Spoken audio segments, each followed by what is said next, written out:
اگه تو هم دوست داری مثل من راحت بازی کنی بدون هیچ لگ و افیسی، همین کلا گیم تو بزنی و مثل من همچین اسنپی بزنی، حتما تا آخر ویدیو همراه من باش. ولی این تازه قبل آموزشه، بعد آموزشو هنوز ندیدی. بریم سراغ این ویدیو خیلی خفن و جذاب. شما FPS من نگاه کنید، بالایی اصلا 60 نمیره، بالای 60 نه میره، فهمیدید؟ و بریم سراغ آموزش این خیلی خفن. Here we go.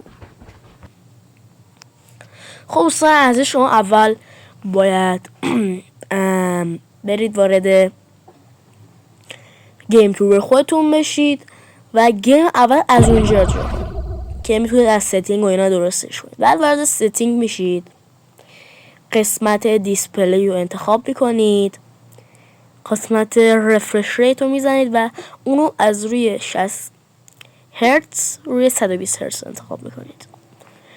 نکته بعدی اینه که میاد داخل تنظیماتتون، ببخشید که اشتباه و اینا داره، میاد داخل تنظیماتتون، میاد پایین مموری اکسشن رو روی 6 قرار میدید. حالا ممکنه بگید چجوری روی 6 قرارش بدیم؟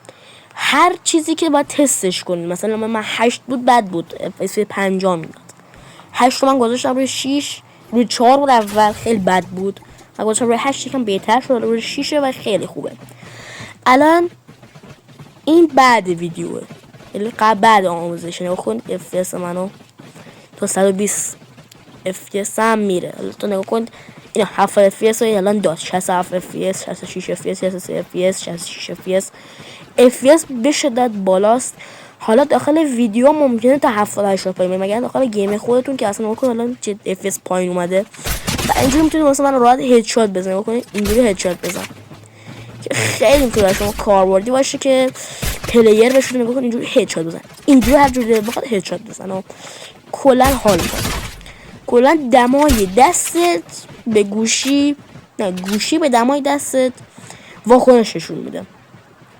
حالا نگاه کن کامل ویدیو رو و حتما انجامش بدید. هر کی انجام نشد گوشی شیائومی نیست، فقط برای گوشی شیائومی انجام میشه.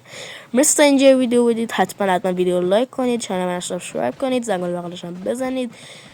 فعلا خدا نگهدار. ادامه ویدیو هم حتما